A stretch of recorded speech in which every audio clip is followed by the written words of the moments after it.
वार्ता एक बहुत अहम बिंदु पे है। जैसा सभी न्यूज चैनल्स दिखा रहे हैं, पश्चिम बंगाल में भारतीय जनता पार्टी युवा मोर्चा का एक युवा कर्मठ ईमानदार कार्यकर्ता मार दिया जाता है, उसकी हत्या कर दी जाती है, उसका शव फंदे से लटका हुआ मिलता है और उसका कसूर केवल इतना है कि वो एक विपक्षी पार्टी का संविधान में आस्था रखने वाला कार्यकर्ता है, नागरिक है।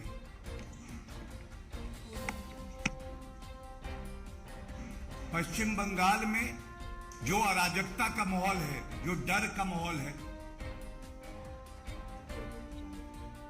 मुख्यमंत्री ममता बनर्जी गृह मंत्री भी है और ऐसा लगता है कि वो वहां की जनता के लिए मन में कोई आदर भाव नहीं रखती। और अगर आप विपक्षी पार्टी के कार्यकर्ता और लीडर हैं तो आपको सजाए मौत दी जाती है। 2 मई कानून व्यवस्था पश्चिम बंगाल में गई। एक सिलसिला चालू होता है। जितने भाजपा के कार्यकर्ता हैं, लीडर हैं, इनको घेरो, हमला करो, हत्या करो, महिलाओं के साथ बलात्कार करो और परिवारजन इंसाफ की गुहार लगाते हैं। और ममता बनर्जी जी जो मुख्यमंत्री हैं, जिनको यह सुनिश्चित करना है कि इंसाफ मिले, वो आरोपियों को संरक्षण देती है। और ये दुख की बात इसलिए है, जो तथ्य सामने आए हैं कि हमारे भाई युवा कार्यकर्ता अर्जुन चौरसिया, इनको धमकियां चुनाव के बाद आ रही थी और ये टीएमसी के गुंडे ही देते थे। क्यों नहीं सुरक्षा का इंतजाम किया गया? क्यों नहीं गिरफ्तारी की गई? ये बड़े दुख की बात है। और आज एक कड़ा संदेश इस मंच से जाना है। भारतीय जनता पार्टी की तरफ से एक बात स्पष्ट कर दे, ये जो भय और अराजकता का माहौल आप बनाने का प्रयास कर रही हैं, ये जो रक्त रंजित राजनीति आप करवा रही हैं, इसका अंत कोई करेगा तो वो भारतीय जनता पार्टी है। आज शोक लिप्त परिवार के साथ भारतीय जनता पार्टी के राष्ट्रीय अध्यक्ष से लेकर हर कार्यकर्ता खड़ा है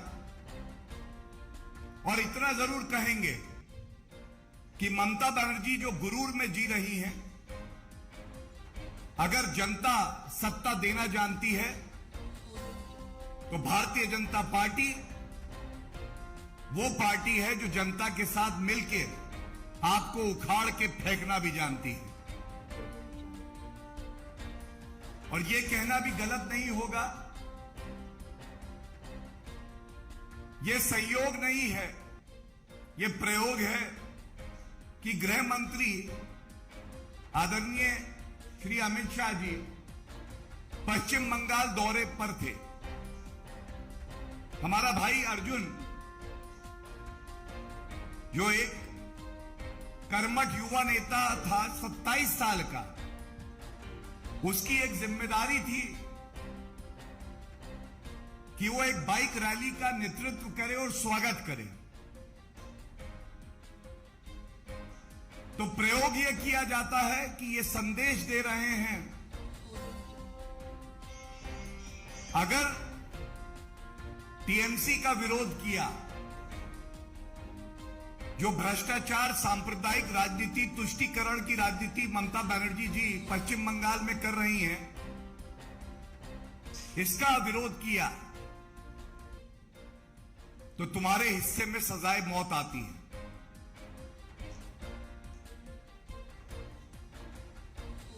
और सबसे ज्यादा दुख की बात यह है, जो पश्चिम बंगाल की पुलिस है, ये टीएमसी का एक प्रकोष्ठ बन के कार्य करती है।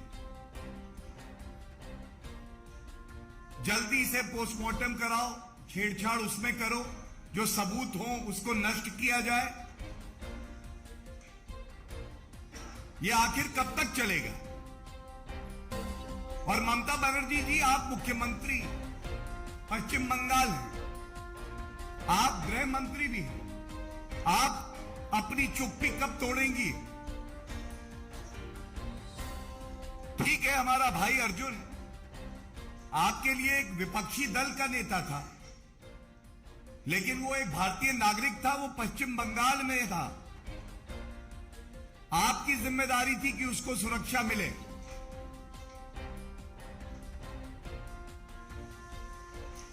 और जनता इनको सबक सिखाएगी और भारतीय जनता पार्टी पुरजोर तरीके से इनका विरोध करके इनका सुपड़ा साफ करेगी। हमारी प्रतिबद्धता है कि परिवार को इंसाफ मिले, जो आरोपी वो जेल की सलाखों के पीछे सड़े। लेकिन इतिहास गवाह है, 22 मार्च जब चुनाव घोषित हुए पश्चिम बंगाल के, उसके बाद से 181 राजनीतिक हिंसा की घटनाएं हुई। सर्वोच्च न्यायालय ने फटकार लगाई ममता बनर्जी को। कोलकाता हाईकोर्ट ने सीबीआई जांच का आदेश दिया। और ये मामले इतने गंभीर थे कि इसमें 64 हत्या के मामले थे और 52 बलात्कार के मामले थे। और ये आदेश का जो सार था वो मैं आपके समक्ष रख दूं। पश्चिम बंगाल की पुलिस वर्दी पहन के ममता बनर्जी के इशारों पर कार्य कर रही थी, गुंडों को बचा रही थी, जो अपराधी थे उनको बचा रही थी। इसलिए निष्पक्ष जांच के लिए न्यायालय ने पाया कि यह न्याय संगत होगा कि सीबीआई इन मामलों की जांच करे।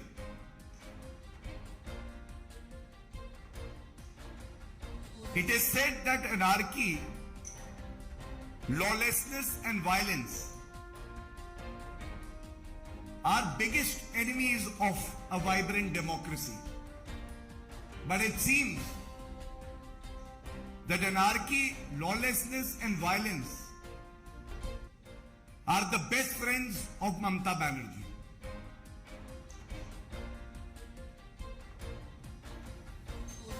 हम इस मंच से ये उम्मीद करते हैं कि ममता बनर्जी अपनी चुप्पी तोड़ेंगी और उनके बस का नहीं है कि वो शोकलिप्त परिवार को न्याय दिलवा सकें। इसलिए एक निष्पक्ष जांच हो सीबीआई के द्वारा, और ये भी गुहार लगाते हैं कि उच्च न्यायालय और सर्वोच्च न्यायालय ये जो राजनीतिक हिंसा और हत्याएं हो रही हैं इसका संज्ञान लेके स्यू मोटो सुनिश्चित करेगा कि इन परिवारों को इंसाफ मिले। इसी क्रम में जिस तरह से पश्चिम बंगाल में हमने देखा है राजनीतिक हत्या हो रही है, आज ये एक सवाल उठ रहा है भारतीय राजनीति में भी, जिन प्रदेशों में भारतीय जनता पार्टी की सरकार है वहां पे कानून का राज है, वहां पे नागरिक सुरक्षित महसूस करते हैं और अपराधी कानून से डरते हैं। लेकिन अभी हैदराबाद में भी हमने देखा किस तरह से बिल्लीपुरम नागराजू, एक युवा, उसको चाकू घोंपकर मार दिया गया। फिर सवाल आएगा, विपक्षी राज्य, वही तुष्टीकरण की राजनीति। नागराजू का कसूर क्या था? उसका कसूर केवल इतना था कि वो एक हिंदू युवा था। उसको एक युवती से प्यार हुआ, दोनों ने आम सहमति से विवाह किया। लेकिन ये जो तुष्टीकरण करने वाला ब्रिगेड है,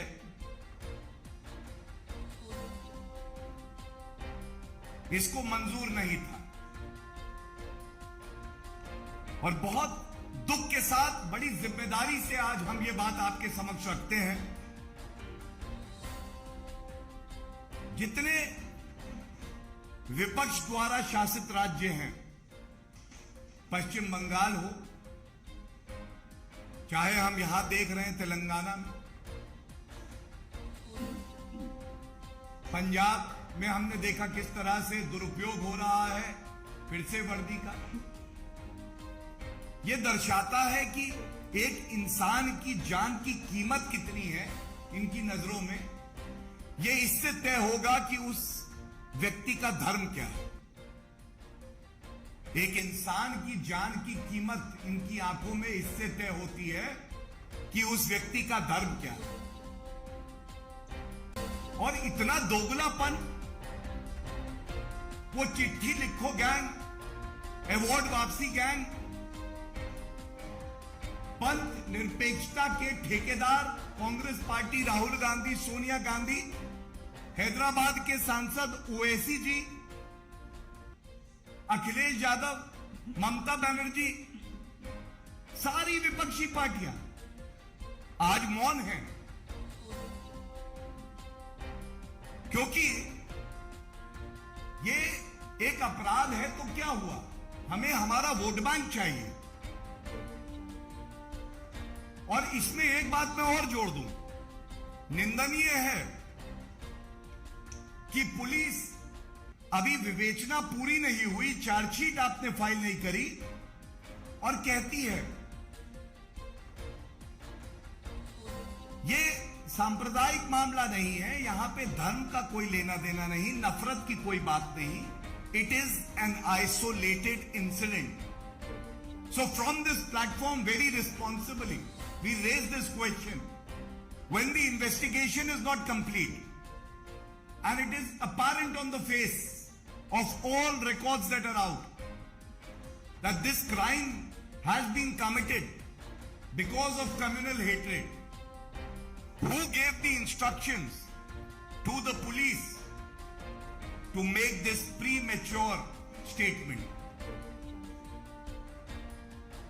और ये इंसान की जान है, वो किसी भी धर्म का हो, किसी भी जात का हो। लेकिन ये मुद्दा इसलिए बड़ा व्यापक है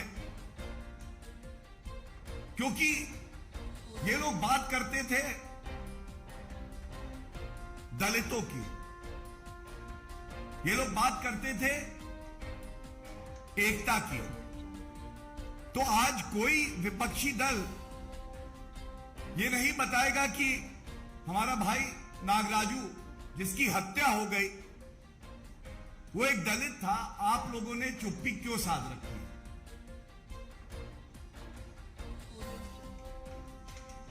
ये बड़े सवाल हैं और ये एक बात बिल्कुल स्पष्ट कर देते हैं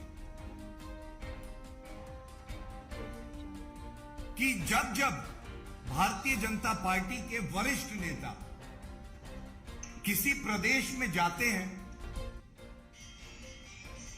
और हमारी पार्टी के राष्ट्रीय अध्यक्ष आदरणीय जेपी नड्डा जी, जैसा आपको ज्ञात है, वो भी प्रदेश दौरे पे थे, तब ये हुआ। तो ये स्पष्ट है कि ये डराने की राजनीति, भयभीत करने की राजनीति विपक्ष करता है, क्योंकि उनमें इतना सामर्थ्य नहीं है कि वो विचारधाराओं से, नेतृत्व क्षमता से भारतीय जनता पार्टी का जवाब दे सके। और ये बड़े सवाल तब तक उठते रहेंगे जब तक these pseudo seculars indulge in the politics of appeasement, of selectivism, चयनात्मक राजनीति, लाशों के धर्म ढूंढो, उसके बाद तय करो कि आपका स्टैंड क्या है। इस राजनीति का भारतीय जनता पार्टी विरोध भी करेगी और यह सुनिश्चित करेगी कि भारत में इस तरह की कम्युनल अपीजमेंट पॉलिटिक्स की कोई जगह ना। धन्यवाद।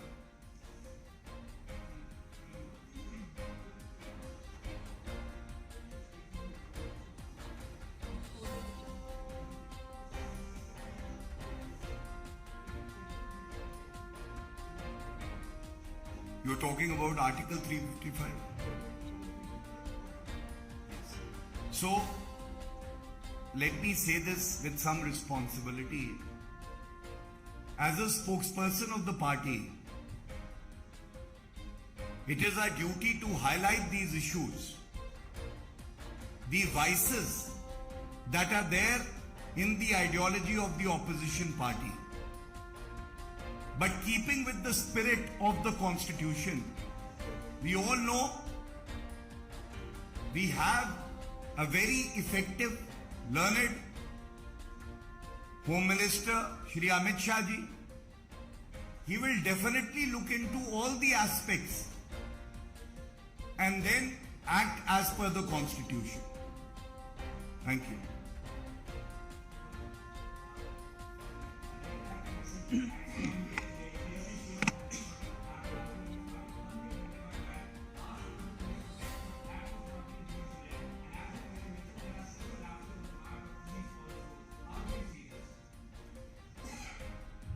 Thank you for raising that issue. And you very rightly said that citizens in these opposition ruled states fear for their life.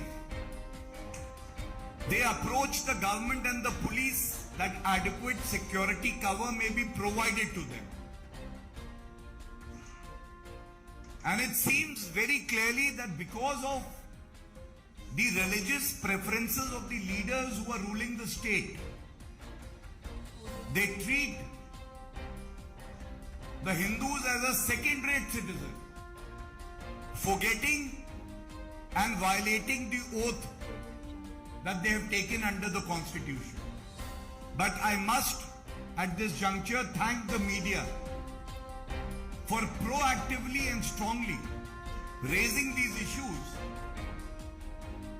and together we will ensure that the families of these victims get justice, their honor is restored, and the politics of our country changes.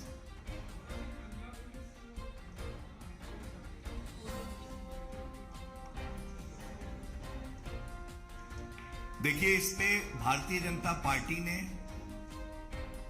एक विस्तार में press वार्ता करी है। इस बिंदु को मैं कुछ कहना उचित नहीं समझूंगा, केवल एक बात कहूंगा, न्यायालय जब न्याय करता है ना, तो दूध का दूध और पानी का पानी हो जाता है। और जो दुरुपयोग किया जा रहा है पुलिस का, वो भी सबके समक्ष जरूर आ जाएगा। धन्यवाद।